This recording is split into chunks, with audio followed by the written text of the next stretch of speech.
Pedro, como você viu esse pedido do Ministério Público Federal, ali, um pedido assinado pelos 15 procuradores da Força Tarefa da Lava Jato, entre eles o Deltan Dallagnol, Roberto Pozzobon, Laura Tessler, pedindo a progressão de pena para o ex-presidente Lula?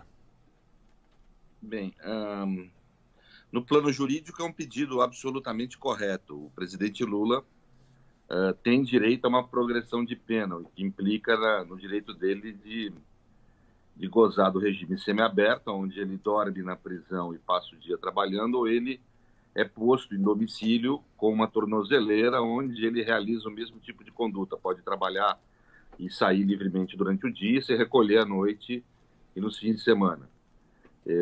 Ou seja, é um regime muito menos restritivo do que o do regime fechado que ele está hoje em dia. Como ele cumpriu 1/6 da pena prevista na decisão, ele tem direito já a esse regime, né? Mesmo não tendo sido julgado ainda definitivamente. Doutor, na sua opinião, se fosse o senhor o advogado, o que o senhor aconselharia ao presidente Lula? Veja, como advogado, a análise política da questão é outra. Como advogado, eu aconselharia a usufruir desse direito. É um direito dele.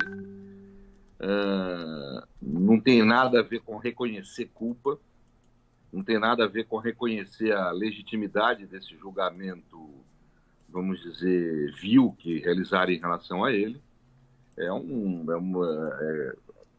Quando a gente critica o julgamento, diz que não houve de fato um julgamento, houve uma prisão, vamos dizer, como um ato político de persecução sem a mediação dos direitos. Ou seja, de fato não houve processo de julgamento, né? É o que se constata, inclusive, pelas declarações da Vaza Jato. Quando nós falamos isso, nós falamos em favor da direito de liberdade do presidente. Falamos também em favor da democracia e da Constituição do direito de liberdade de todos nós, né? Mas falamos fundamentalmente em favor do direito de liberdade dele. Quanto menos restrições ele sofrer no seu direito de liberdade, melhor a situação, menos agressão tirânica há em relação ao direito dele, né? Isso é uma questão. Agora, óbvio que ele ir para esse regime semiaberto não implica em, vamos dizer, reconhecer a legitimidade do processo. Essa é uma análise jurídica. No plano político, o que nós vemos é absolutamente inusitado também no plano cotidiano do Fórum. Veja, existem no Brasil, nós somos o 3º país que mais aprisiona no mundo. Nós temos 42% da nossa população carcerária, que é imensa, presa sem direito de defesa, presa utilizando-se de medidas cautelares, de prisões cautelares, como se fossem forma de controle social. Nós temos uma infinidade, milhares de presos que têm direito ao regime semiaberto e não usufruem por falta de advogado para pedir, por falta de atenção do sistema de justiça. Ora, é inusitado um presidente da República que tem advogados de primeiríssima qualidade, que ele tem advogados de muito boa qualidade, ter um pedido de progressão para o semiaberto feita pelo Ministério Público. Isso é sintoma do caráter estritamente político desse caso, que nada tem de jurídico. Os procuradores da República contribuiriam muito para o país se dedicasse seu tempo a pedir regime semiaberto para todos esses milhares de pessoas pobres que estão na prisão e não estão usufruindo desse direito por falta de advogado, né?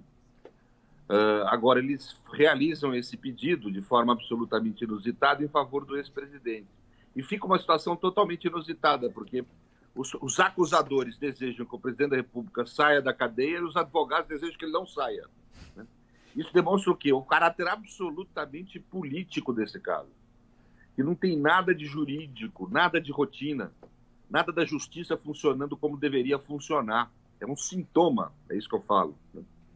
Portanto, é uma situação absolutamente inusitada que nós temos no Brasil. Uma pessoa presa de fato sem julgamento, que não deseja sair da cadeia nessa situação, onde os acusadores desejam que ela saia, né? É absolutamente inusitado. Agora, no plano jurídico, eu aconselharia ele a sair. No plano político também, porque fora da cadeia ele pode falar, ele pode dar entrevistas, ele pode estar mais presente na vida nacional. E aí eu sei que é duro de um sujeito que está sofrendo o que ele está sofrendo pedir mais generosidade do que ele já tem. Mas seria generoso com o país. O país precisa de Lula falando. o país está entrando num caminho absolutamente sem sentido.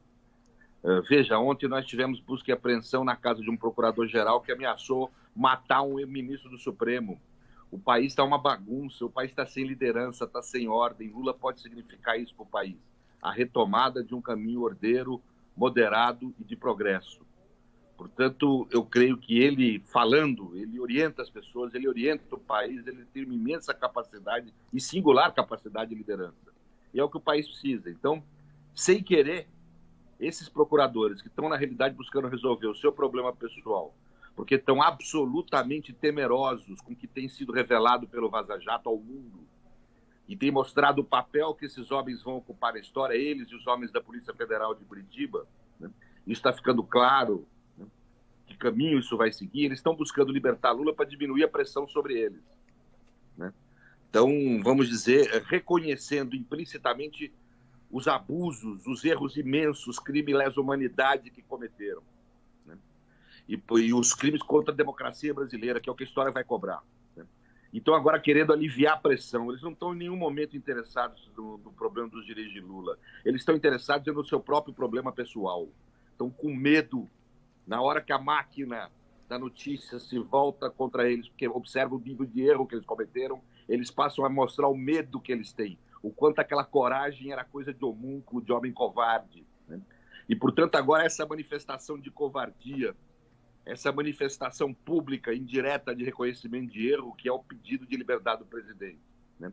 Eu acho isso, Lula deve aceitar em favor do país. Esses homens, sem querer, estão fazendo um bem para o país. E deve exercer clara, dignamente, sair de cabeça erguida e sabendo que o país precisa das palavras dele, ele precisa estar em casa para poder falar ao povo. O povo precisa de direção nesse momento. As nossas instituições, os nossos homens de liderança se deixaram vender para a mídia, para a vaidade, para interesses pessoais e realizar um caos nesse país desde o impeachment de Dilma, que nós não estamos conseguindo recolocar o país no trilho. O país precisa de Lula, né? Portanto, eu acho que Lula deve ter essa atitude generosa, eu sei que é muito exigir dele, mas essa atitude generosa com o país, de aceitar esse pedido e de ir à casa dele para poder liderar o país. Não para poder ir para a casa dele para ficar quieto, usando tornozeleira, como ele fala. Para poder ir para a casa dele e liderar o país, que é isso que o país está precisando. Esses homens que estão pedindo isso para ele não estão fazendo isso de bondade. Estão fazendo por causa da pressão da opinião pública, que começa agora a notar o absurdo que foi feito nesse país, o golpe de Estado que foi dado nesse país por agentes do sistema de justiça. E esses homens que pedem isso são agentes disso, e têm que ser apontados pela história com nome. Eles e os homens da Polícia Federal que contribuíram para isso, traíram suas instituições, traíram o país, traíram a pátria, têm agora que ser claramente apontados. E estão fazendo esse tipo de pedido como um ato de recuo. E como um ato de recuo tem que ser reconhecido. E Lula deve ter, vamos dizer, a dignidade, na minha opinião, e a extrema generosidade de sair da cadeia para liderar o país. É isso que ele tem que fazer. Estamos conversando aqui com um jurista, professor de Direito Constitucional da PUC de São Paulo, Pedro Serrano. Pedro, como você ressaltou, além de ser muito pouco usual que o Ministério Público peça a liberdade de alguém nessas condições, a gente tem também ali entre os signatários desse pedido, Deltan Dallagnol, que inclusive, por conta de julgamento no STF, em que se vislumbrava ali posteriormente haver a possibilidade de libertação do ex-presidente Lula, chegou a fazer ou anunciar uma greve de fome. Isso evidencia, como você falou, que a Lava Jato na prática está desmoronando, e desmoronando não por conta do seu combate à corrupção, mas sim pelas ilegalidades que cometeu durante todo o curso desse processo? O erro da gente é se nós queremos personalizar isso, pessoalizar. Quer dizer, colocar nesse menino Deltan Dallagnol culpa de tudo que houve. Não é verdadeiro isso. Houve um sistema no país que funcionou mal, que funcionou em favor das elites contra o povo, e que funcionou contra a democracia, contra a Constituição. Houve um enredamento de pessoas de vários setores sociais, né? Onde capitaneados pelo sistema de justiça e pela mídia comercial. São os grandes responsáveis por isso, né? De nada adiantaria esse Deltan ter feito o que fez se não tivesse apoio do judiciário, o apoio incisivo do juiz Moro, que é o verdadeiro líder foi o verdadeiro líder desse processo nefasto para o país, né? o apoio de parte do Supremo Tribunal Federal, de parte do Superior Tribunal de Justiça, de parte significativa do Tribunal Regional Federal da 4ª Região, que chegou a decidir dar poderes de exceção para o primeiro-ministro Moro, declaradamente. É o único tribunal no mundo que fez isso, né? Ou seja, nós vamos ter que resgatar essa história em um determinado momento. O país vai precisar de uma nova justiça de transição, ao meu ver, para poder apurar as responsabilidades disso. Mas isso não deve ser feito agora, porque é um momento ainda inadequado a isso. A gente não deve aceitar que haja um bode expiatório por isso, porque nós precisamos apurar a responsabilidade de todos como país. Nós não podemos deixar acontecer o que aconteceu no tempo de ditadura, de passar sem responsabilizar. Nós temos que apontar um a um os responsáveis por isso e qual a responsabilidade que teve nesse golpe contra a democracia brasileira. Nós vamos ter que fazer isso, historicamente. É um papel nosso, das gerações que estão aí vivas, né? Para fazer isso para os nossos netos, né? Para deixar claros os nomes e claro quem foram os responsáveis, né?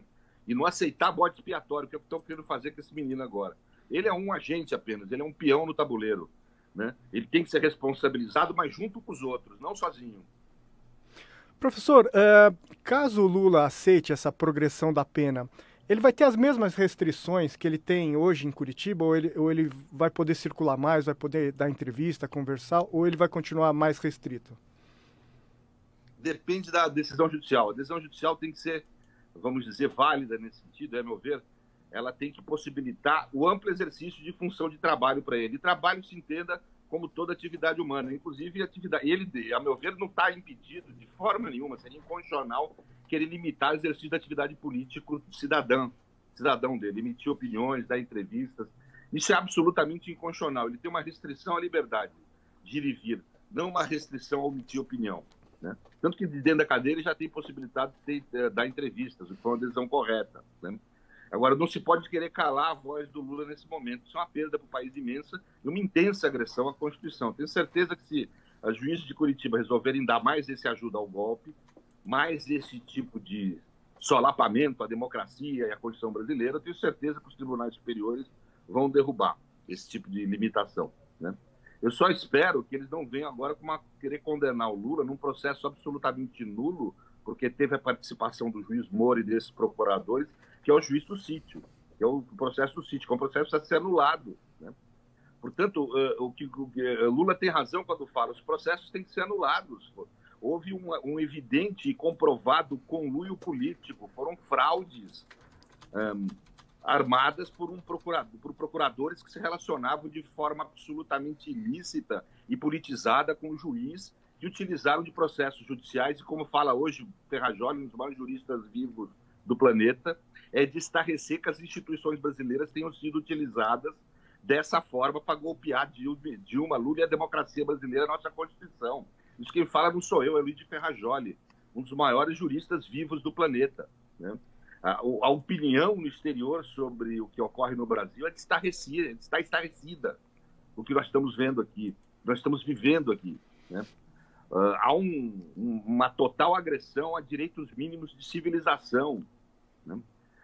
Valores mínimos da vida civilizada estão sendo vulnerados todo dia, né? Pelas instituições que deveriam ser os protetores desses valores, né? A democracia foi golpeada de uma forma talvez, vamos dizer, insuscetível de ser arrumada em curto ou médio prazo, né? Ou seja, a realidade é que a elite brasileira, em especial o sistema de justiça, junto com a mídia comercial, promoveram um golpe nesse país, de morte na democracia, que aprofundou uma crise econômica que hoje nós vemos em setores da economia totalmente quebrados por essas operações, né? Então, ou seja, nós tivemos um problema grave no país, que nós estamos agora, vamos demorar muito mais tempo do que eles levaram para criar o problema, nós vamos levar para consertar como país. Então, eu creio que nós temos que ter claro isso, né? Quer dizer, o mal que está havendo no país, né? A opinião pública balizada, jurídica, a nível internacional, já está apontando isso claramente, né? Portanto, não há como, vamos dizer, aceitar nova condenação por Lula com base nesses processos fraudulentos, operados como medidas de exceção, que buscou punir ou perseguir o inimigo e não, vamos dizer, eventualmente julgar o réu, o cidadão que eventualmente errou. Lula tem direito a um julgamento justo. Eu não estou falando que Lula tem que ser inocentado ou livre. mas Lula tem direito a ser julgado perante um juiz minimamente imparcial, perante um tribunal minimamente imparcial. As pessoas que tiveram qualquer contato com esse julgamento do juiz têm que ser afastados do julgamento do caso e se colocar juízes minimamente imparciais e um Ministério Público minimamente digno e imparcial também, né? Aí sim Lula vai poder eventualmente ser condenado, né? Mas não ser condenado desse tipo de processo. Lula tem direito a um julgamento imparcial, artigo 10 da Declaração dos Direitos do Homem, não porque ele é Lula, é porque ele é um ser humano, porque está na declaração que protege os direitos mínimos do ser humano. Como ser humano, ele e qualquer um de nós tem direito a um julgamento imparcial, a um julgamento minimamente justo, e é isso que tiraram dele. E não tiraram dele por qualquer coisa, tiraram porque ele era um líder político e tinha chances na eleição. Tiraram porque quiseram acabar com a democracia e com a Constituição. Não houve um combate à corrupção, houve um combate à Constituição e à democracia. É isso que nós temos que ter claro. Usaram do combate à corrupção, de ter pego realmente um esquema de corrupção na Petrobras, uma quadrilha que lá atuava, para, com isso, realizar uma operação política que realizou um crime muito pior, que foi combater a democracia e a Constituição. Democracia que a minha geração construiu com esforço, com sacrifício, né?